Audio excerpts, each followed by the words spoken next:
Muy buenos días, muy buenas tardes o quizás muy buenas noches, estimado oyente, según sea la hora y el lugar donde se encuentre escuchando este nuevo mensaje.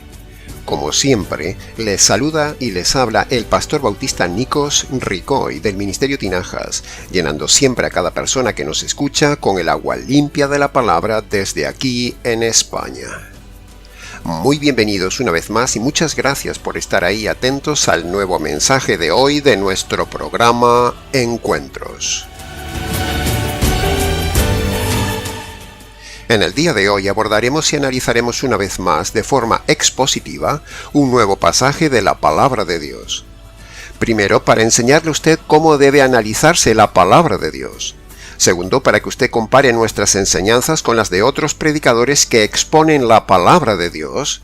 Y tercero, para que usted vea una vez más cómo converge el Evangelio en todo pasaje de la Palabra de Dios.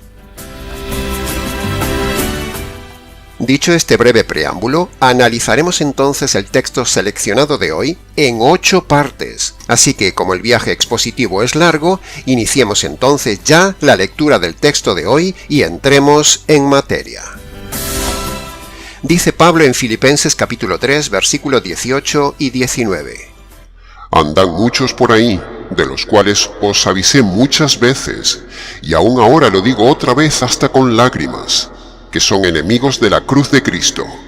Su destino será la perdición, su Dios es el vientre, y se enorgullecen de lo que es su vergüenza, porque solo piensan en lo terrenal. ¿Se ha dado cuenta, estimado oyente, qué intensidad tiene este pasaje de Pablo que analizaremos hoy? Solo de leerlo ya impacta, pero está en la Biblia y hay que predicarlo. Entremos entonces en el análisis de la primera frase que dice: Andan muchos por ahí. Nosotros también en el día de hoy podríamos decir con la misma contundencia de las palabras de Pablo que andan muchos falsos pastores y vividores por ahí. Hay muchos principiantes y charlatanes por ahí. Hay mucho cantante de música mal llamada cristiana y showmans por ahí. Hay mucho negociante de la fe que cobra por cantar por ahí. Andan muchos haciendo negocio de la fe por ahí. Andan muchos dando conferencias de aire por ahí. Andan muchos pastores en hoteles de lujo, en aviones privados y con guardaespaldas por ahí. Así que no se extrañe de esto que decimos y mire lo que también dice Pedro en 2 de Pedro capítulo 2 versículo 3. Llevados por el amor al dinero, estos maestros los explotarán a ustedes con palabras engañosas. Hay muchos de estos por ahí, estimado oyente. Así que hoy aprovechemos esta pequeña frase de Pablo para decirle que tenga cuidado porque hay muchos por ahí viviendo del negocio de la religión, como decía Pedro y Pablo. Pero pocos somos los que estamos para difundir el mensaje del verdadero evangelio y la sana doctrina sin que sea un negocio. Tenga cuidado, porque hoy también hay muchos por ahí. Pasemos al análisis de la segunda frase, que dice: de los cuales os avisé muchas veces. El contenido de esta frase, estimado oyente, es exactamente lo mismo que hacemos en este canal. Vez tras vez, muchas veces avisamos contra los pentecostales, contra los adventistas, contra los reformados calvinistas, contra los divorcistas, contra los que defienden la psicología, contra las doctrinas católico-romanas, contra los ladrones de la doctrina de la prosperidad, milagros y diezmo. Muchas veces avisamos del peligro de los mesiánicos, de los mormones, de la teoterapia, de los pare de sufrir, de los unicitarios, de los solo Jesús y de 100 sectas más. Muchas veces avisamos aquí contra los cantantes y el negocio de la música cristiana. Muchas veces denunciamos a las mujeres predicadoras y líderes de la iglesia. Muchas veces hemos dicho que estamos bíblicamente en contra de la mujer que enseña, pastorea y lidera en la iglesia, porque eso es pecado. Muchas veces avisamos desde este canal contra el divorcio, contra el recasamiento del divorciado, contra los pastores que defienden el divorcio y son recasados. De esos pastores, muchas veces hemos dicho que no están acreditados para predicar por su mal testimonio y por estar en adulterio por ser recasados. Dice 1 de Timoteo capítulo 3 versículo 2. El pastor debe ser marido de una sola mujer. Muchas veces en este canal denunciamos la fornicación, la unión libre y el adulterio. Muchas veces hemos denunciado en este canal el robo del diezmo. Muchas veces hemos predicado contra la falsa oración de fe y la oración del pecador y sus 4 leyes espirituales. Muchas veces hemos avisado que no es necesario congregarse si no se dan las condiciones de un lugar idóneo y bíblico. Muchas veces hemos avisado en este canal que tenga cuidado con los bonachones pastores moralistas del día de hoy, porque la moralidad sola no salva a nadie. Muchas veces hemos avisado que examine cuál evangelio se predica en su iglesia. Muchas veces hemos avisado de la forma sensual e inmoral de vestir de las mujeres en las iglesias del día de hoy. Muchas veces a lo largo del canal usted puede ver que repetimos muchas veces la doctrina fundamental de la iglesia y la separación que hacemos de forma radical entre las cabras y las ovejas, o la separación radical del trigo y la cizaña. Así que podemos decir que somos imitadores de Pablo, porque también, al igual que él, a viva voz, muchas veces avisamos a la gente que tenga cuidado con lo que recibe. Este canal es como una voz que clama muchas veces, avisando en el desierto de la red. Tenga cuidado con lo que oye y enderece sus caminos doctrinales ante el Señor, estimado oyente. Que conste nuestro aviso en acta. Pasemos al análisis y comentario de la tercera frase de Pablo. Lo digo otra vez hasta con lágrimas. Qué frase tan preciosa de un hombre modelo como Pablo. Un hombre radical, un hombre firme, un hombre hasta fuerte, y sin embargo es capaz de tener lágrimas para los suyos, para sus ovejas, los filipenses. Así es un buen pastor. Como si rogase como un padre a los filipenses diciéndoles: cuídense por favor de esta gente. Así hacemos también nosotros, estimado oyente. Cuidamos a los nuestros y a la vez también extendemos nuestro ruego al religioso inconverso del día de hoy, diciéndole también como Pablo decía: como si Dios rogase por medio nuestro, te rogamos, reconcíliate con Dios. Así era el corazón entrañable de Pablo, que veía al inconverso con un pie en el infierno, y al borde mismo del abismo le rogaba: reconcíliate con Dios. Así que, estimado oyente que nos sigues, decimos esto igual que Pablo. Una vez más, recibe nuestro mensaje de cada semana, de cada programa, con la misma idea final. Le rogamos, estimado oyente, reconcíliese con Dios por medio del Evangelio. Y una vez más le decimos: tenga mucho cuidado con los lobos, las hienas y las serpientes. Y también una vez más le recordamos que el Señor le manda a usted que se convierta por medio de las 2 condiciones de salvación que Él puso, y son las siguientes. Escuche bien. Primera condición de la salvación: usted debe reconocer ante Dios sus pecados de forma concreta y debe abandonarlos. Por ejemplo, si usted es celoso, debe reconocerlo y abandonar los celos. Si usted es mentiroso, debe reconocerlo y debe dejar de mentir. Si usted es mujer y viste sensual, destapada y mundana, debe reconocer ese pecado inmoral y abandonarlo. Si usted es terco, soberbio, orgulloso y altivo, debe reconocerlo y abandonarlo. Si usted es machista y duro de carácter, debe reconocerlo y abandonarlo. Si usted es inmoral o sensual, debe reconocerlo y abandonarlo. Si usted es religioso, debe reconocer ese pecado y abandonarlo. Si usted cree en el divorcio, debe reconocer ese pecado y desecharlo. Si usted es murmurador y perjudica con su lengua a otras personas, debe reconocerlo y abandonarlo. Si usted vive pensando mal, debe reconocerlo y abandonarlo. Si usted practica el adulterio, la fornicación o la unión libre, usted debe reconocerlo y abandonarlo. Si usted es homosexual o lesbiana, debe reconocerlo y abandonarlo. Si usted es fumador, debe reconocerlo y abandonarlo. Si usted gasta el dinero en lo que no debe, tiene que reconocerlo y abandonarlo. Si usted está subido de peso porque tiene su deleite en comer y comer, debe reconocerlo y abandonarlo. Si usted es mujeriego, bebedor y juerguista, debe reconocerlo y abandonarlo.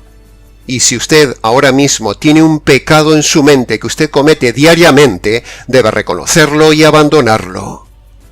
Estos son solo algunos pocos ejemplos concretos que le decimos a usted que debe obedecer porque son parte de la primera condición bíblica de la conversión. Es decir, usted debe reconocer delante de Dios, el juez del universo, sus pecados de forma individual y abandonarlos. Esa es la primera condición de la salvación. Pero Dios pone una segunda condición. Usted debe reconocer que sus pecados merecen la justicia divina. Usted debe reconocer que merece la ira de Dios por sus pecados. Entonces, usted debe apropiarse de la justicia que cayó sobre el Señor Jesús por sus injusticias cometidas a lo largo de la vida.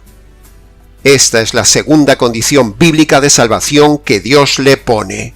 Obedézcala. Así que, estimado oyente, vaya a su habitación, o busque un lugar tranquilo y en sus palabras, póngase de rodillas delante de Dios. Descálcese en señal de reverencia, como siempre decimos. Y allí en sus palabras obedezca las dos condiciones. Primera condición, reconozca sus pecados como le hemos dicho. Segunda condición, agárrese, aprópiese de esa justicia que le cayó al Señor Jesús por sus injusticias. Y antes de levantarse de ahí, dele gracias al Señor por este precioso Evangelio. Y dele gracias por la providencia de haber llegado este Evangelio a su vida. Cuando usted obedece estas dos condiciones que manda el Señor Jesús en Marcos capítulo 1 versículo 15, entonces usted es perdonado, reconciliado con Dios y ahora sí podrá entrar un día en la gloria de Dios. ¡Aleluya! Este Evangelio, sintéticamente dicho, es lo que muchas veces repetimos también en este canal, casi hasta con lágrimas, a toda la audiencia una y otra vez, tal como lo hacía Pablo en su día. Porque en este canal somos netamente paulinos. Que conste en acta. Pasemos al análisis y comentario de la cuarta frase que dice: son enemigos de la cruz de Cristo. Al entrar en el análisis expositivo de esta cuarta frase, la frase más importante de nuestro texto de hoy, se impone la pregunta siguiente: ¿qué es eso de ser enemigos de la cruz de Cristo?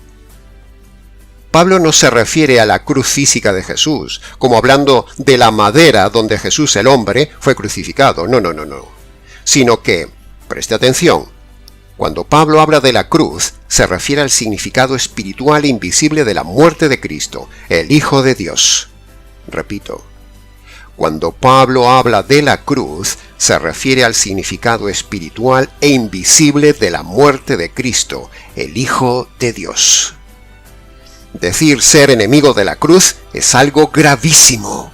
Es como rechazar la obra que Cristo hizo en la cruz. En el estudio contextual del libro de Filipenses, entendemos que esos enemigos literalmente eran los judíos, porque Pablo en capítulo 3:2 había dicho: tened cuidado con los mutiladores del cuerpo. Y eso es una forma original de referirse a los judíos que tenían la obsesión de que, si alguien no se cortaba, o sea, no se circuncidaba, entonces su fe no valía nada. Estos judíos mosaicos estaban presionando a los filipenses a que también se circuncidaran, para que así su fe sí tuviera valor. Pero Pablo dice que si uno sigue con las tradiciones, leyes y demás normas del antiguo pacto, se hace enemigo de la obra de la cruz de Cristo. Jesucristo, al llegar a la cruz, ya había cumplido toda la ley. Por lo tanto, el que recibe lo que el Señor Jesús hizo, entonces es como si ya hubiera cumplido toda la ley. Por lo tanto, no tiene que andar circuncidándose ni cumpliendo nada del antiguo pacto. Cristo abroga el antiguo pacto. Por lo tanto, toda aquella secta o persona del día de hoy que quiere aún cumplir la ley del antiguo pacto, se hace enemigo de la cruz, porque Cristo ya cumplió la ley, y en la cruz se da el fin y el cumplimiento de toda la ley. Por lo tanto, ya no tenemos que cumplir el antiguo pacto. sino solo cumplir el nuevo pacto. Y ahora mismo estoy pensando en los cerrados adventistas y mesiánicos. ¿Y cuáles son los dos mandamientos más importantes del nuevo pacto?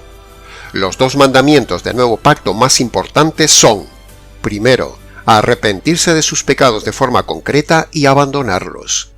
Segundo, apropiarse, creer, recibir, abrazar, agarrarse, echarse encima la justicia del Señor Jesús que fue descargada en la cruz sobre él por sus injusticias. Cuando usted obedece estas dos condiciones, Dios lo perdona y lo salva. A lo largo de todo el Nuevo Testamento se ve constantemente esta confrontación de los judíos contra los nuevos convertidos para que no dejen las costumbres judías o tomen las costumbres judías para ser así un verdadero creyente. Eso lo vemos aquí en este libro, eso lo vemos también en el libro de Colosenses, eso lo vemos en todo el libro de Hebreos y también muy claramente lo vemos en Romanos capítulo 10, versículo 2 al 4, donde los judíos desechan la justicia divina de la cruz para agarrarse a su propia justicia humana. Es decir, este pasaje de Romanos, un poco más amplio, es exactamente igual que el que estamos viendo en el libro de Filipenses. Así que parafraseando el texto de Pablo en Romanos capítulo 10, versículo 2 al 4, quedaría más o menos así. Yo doy testimonio de que los judíos tienen celo de Dios, pero su celo no lo tienen conforme al verdadero conocimiento, porque ellos ignoran la justicia de Dios, procurando poner su propia justicia, no sujetándose así a la justicia puesta por Dios que es Cristo en la cruz.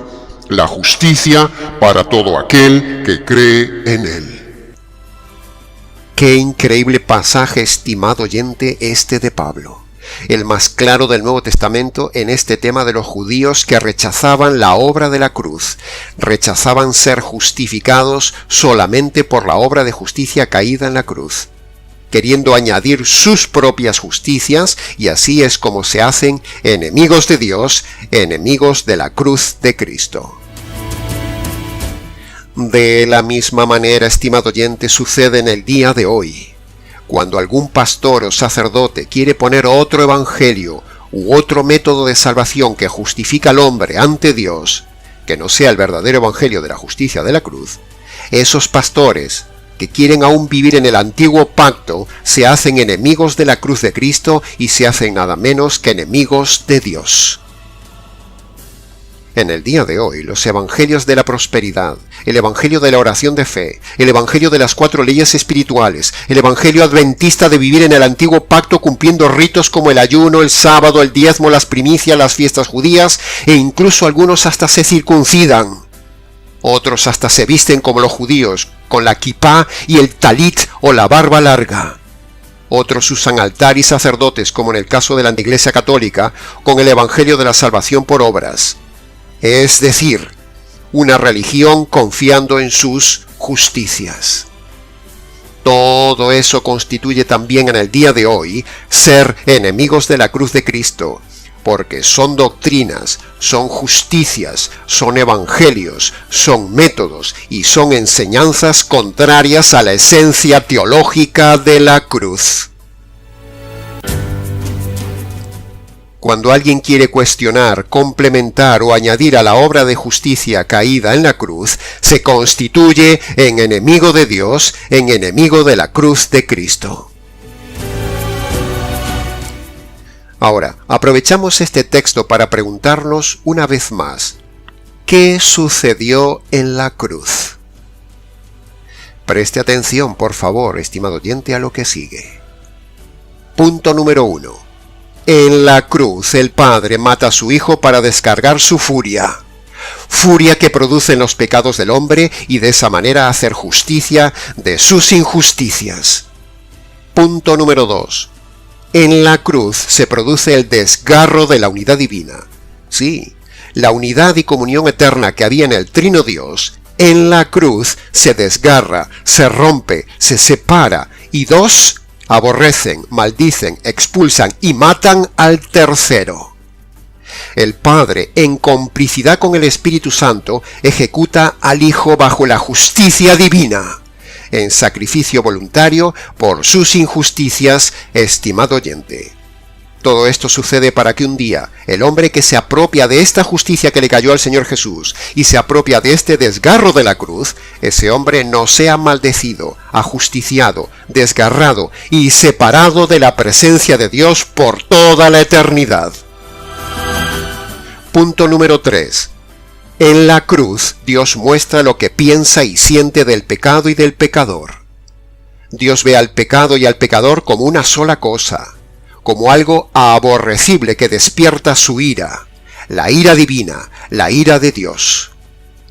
En la cruz se demuestra la furia, la ira, la indignación que Dios tiene hacia el hombre y sus pecados. Dios muestra en la cruz que aborrece al pecado y al pecador. Y toda persona, pastor o doctrina que niegue esta verdad teológica que estamos diciendo, se constituye en enemigo de la cruz y en definitiva en enemigo de Dios. En la cruz Dios descarga toda la ira y toda la justicia que merecen las injusticias del hombre. En la cruz se descarga la justicia de todas sus injusticias, estimado oyente, para que el hombre, o sea, usted, si se ampara de esa justicia ya caída en la cruz, entonces no le caerá a usted esa justicia divina ni esa ira de Dios en la eternidad. Así que, si usted no tiene la justicia de Cristo que lo hace justo delante de Dios, entonces, cuando usted muera, el día del juicio, le caerá a usted esa justicia divina por causa de sus injusticias, y por haber rechazado aquí en la tierra la justicia del Señor Jesús. Repito, si usted no tiene la justicia de Cristo, que la recibe por medio de la conversión, que lo hace justo delante de Dios, entonces, cuando usted muera, el día del juicio le caerá a usted esa justicia divina por causa de sus injusticias cometidas en su vida y por haber rechazado aquí en la tierra la justicia del Señor Jesús. Este es precisamente el ministerio jurídico del Espíritu Santo y también nuestro ministerio jurídico. Convencer al hombre de sus injusticias, convencer al hombre de la justicia de la cruz y convencer al hombre del juicio del cual no se librará excepto que se apropie aquí en la tierra de la justicia de la cruz. Y entonces, en lugar de ser enemigo de la cruz, usted se convierta en un beneficiario de esa bendita justicia de la cruz. Pero, si usted se ampara en sus obras justas, si usted se ampara en una iglesia errada, si usted se ampara en una denominación, si usted se ampara en que es buena persona, si usted se ampara en la oración de fe o en haber repetido la oración del pecador, si usted se ampara bajo cualquier otra justicia que no sea la justicia de la cruz de Cristo, eso lo hace a usted nada más ni nada menos que enemigo de la cruz de Cristo y enemigo de Dios. Tenga cuidado, estimado oyente. Esta es la más maravillosa noticia que no nos hace enemigos de la cruz, sino por el contrario, nos reconcilia con Dios por medio de la justicia caída en la cruz. Glorioso evangelio que nos ha sido encomendado. Pasemos ahora al análisis y comentario de la quinta frase de Pablo. Dice: su destino será la perdición. ¿Qué podríamos decir de esta frase? Pues para empezar, ¿se da cuenta, estimado oyente, que Pablo dice sin miedo que todos esos malos enseñadores están perdidos? ¿Su destino es la perdición eterna? ¿Se da cuenta de la radicalidad con la que confronta el apóstol Pablo a los predicadores de aquel tiempo que predicaban un evangelio diferente y falso? De la misma manera también nosotros podemos decir con objetividad, radicalidad y autoridad bíblica, como lo hizo Pablo, que, en primer lugar, existe la condenación eterna. En segundo lugar, si una persona o predicador no tiene el correcto evangelio de la justicia de la cruz, está perdido y llevando a otras personas a la perdición. A los enemigos de la cruz, a los enemigos del verdadero evangelio, les espera la perdición eterna. La perdición es real, dice este pasaje de Pablo. ¿Se da cuenta por qué en este canal y en este ministerio somos tan radicales contra los malos predicadores del día de hoy? ¿Y por qué insistimos e insistimos tanto en el tema del evangelio verdadero para que el oyente deje de ser enemigo de la cruz y escape de ese destino de perdición eterna? Tenga entonces cuidado, estimado oyente, a qué predicadores está escuchando y asegúrese que no sean enemigos de la cruz de Cristo con una enseñanza doctrinal errada de la cruz, porque entonces usted seguirá tras ellos camino de la perdición eterna.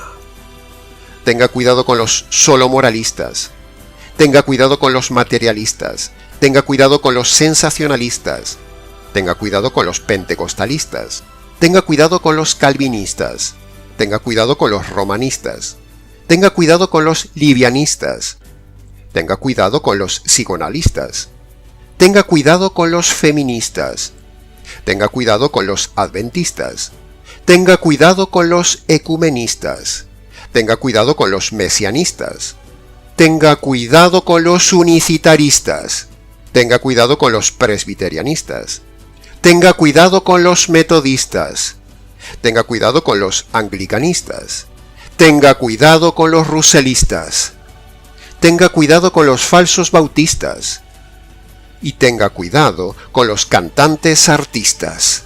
Todos ellos, por su doctrina errada y conducta errada, son enemigos de la cruz de Cristo y van camino de la perdición eterna por tener una doctrina, un evangelio y un método de salvación equivocado basado en otra justicia y no en la justicia de la cruz.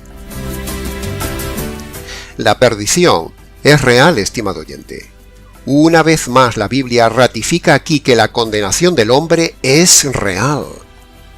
Perdición o condenación es una palabra terrible que significa perdidos para siempre y separados de Dios para siempre, sin esperanza para siempre, sin oportunidad para siempre, sin salida para siempre y aún encima un castigo consciente, corporal y eterno. Solo de decirlo ya estremece. Que conste en acta. Pasemos ahora al análisis y comentario de la sexta frase de Pablo, que dice: Su Dios es el vientre.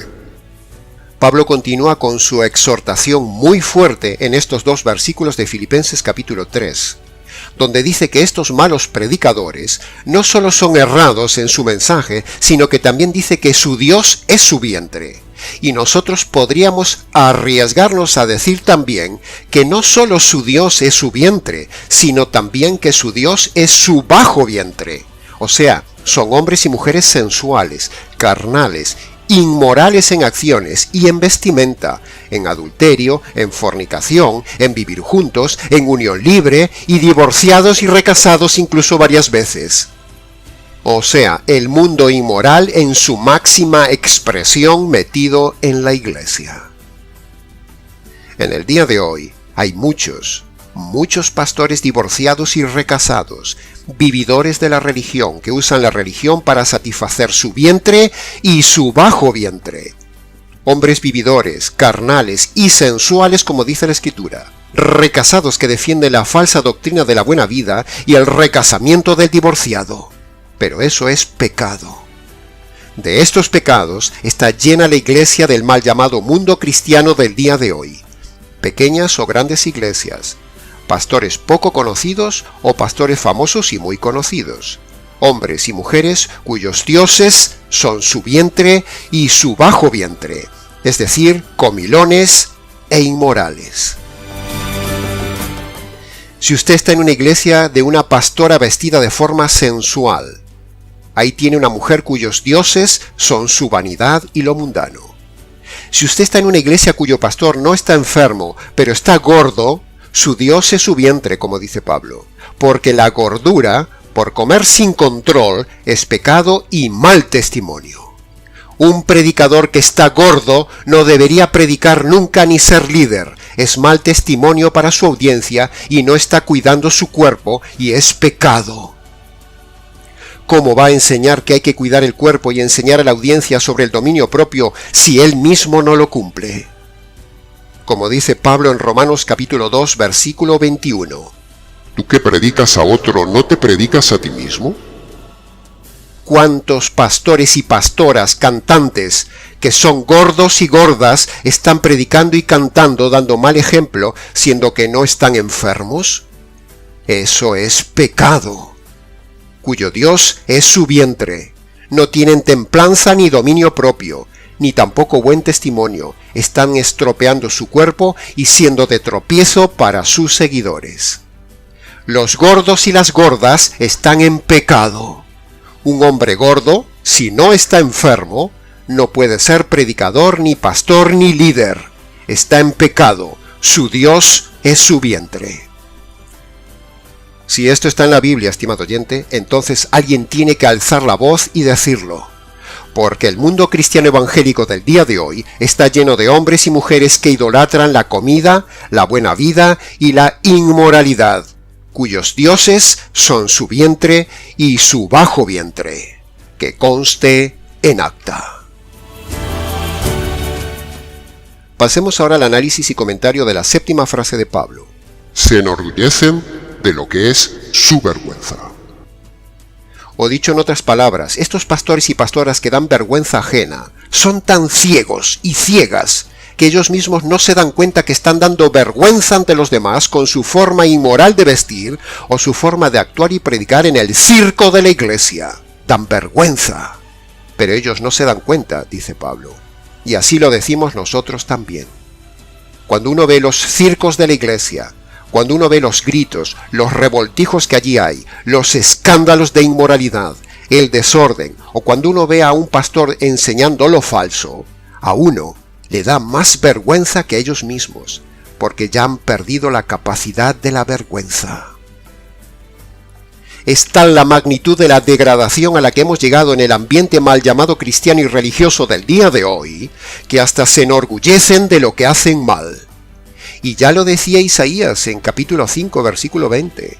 Ay de los que a lo malo llaman bueno, y a lo bueno llaman malo.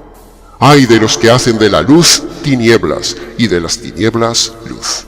Ay de los que ponen lo amargo por dulce, y lo dulce por amargo. Salga de esos lugares de vergüenza, estimado oyente, y no se haga cómplice de sus vergüenzas. Mire lo que dice Apocalipsis capítulo 18, versículo 4. Oí una voz del cielo que decía: Salid de ahí, pueblo mío, para que no seas cómplice de sus pecados, ni recibas parte con ellos en sus castigos. Pasemos ahora al análisis y comentario de la última y octava frase de Pablo, en Filipenses capítulo 3, versículo 19, que dice: Solo piensan en lo terrenal. A lo largo de este estudio, frase a frase, una tras otra, y así hasta un total de nada menos que 8 frases analizadas con detalle, hemos leído de Pablo frases denunciadoras, frases de advertencia, frases fuertes, frases que no podemos dejar de decir nosotros también en el día de hoy como las dijo Pablo en su día, y que nos sirven también a nosotros en el día de hoy porque la historia se repite. La frase dice: solo piensan en lo terrenal. ¿En qué está pensando usted, estimado oyente? ¿En qué piensa su iglesia y su pastor, estimado oyente? Los carnales piensan en lo carnal, los sensuales piensan en lo sensual, los terrenales piensan en lo terrenal. Lo que uno piensa es lo que uno es y lo que uno hace. Lo que uno piensa es porque lo tiene en su corazón, y así lo dice Jesús en Lucas capítulo 6, versículo 45. El hombre bueno de su corazón saca lo bueno. El hombre malo de su corazón saca lo malo. Porque de la abundancia del corazón habla la boca. Entonces, ¿de qué habla usted todo el día? ¿De qué habla su pastor cada día que predica? Si solo piensan en lo terrenal, hablarán de lo terrenal, y quedan como mentirosos si dice que piensan en lo espiritual. ¿En qué piensa usted todo el día, estimado oyente? ¿En la prosperidad, en las bendiciones, en las sanidades, en decretar, en pactos, en ser rico, en ser de mejor estatus social, en la buena vida o en lo espiritual? La Biblia dice aquí en Filipenses que los malos pastores y los falsos creyentes solo piensan en lo terrenal, difunden lo terrenal, predican lo terrenal e invierten en lo terrenal. Así que observe cómo habla su pastor o cualquier persona, y así verá lo que piensa y lo que hay dentro de su corazón, para ver si esa persona o ese pastor es terrenal o espiritual. Lo que uno habla es lo que uno es. ¿Quiere ver cómo somos, estimado oyente? Simplemente oiga todo nuestro canal. ¿Quiere conocer en verdad lo que hay dentro de alguien?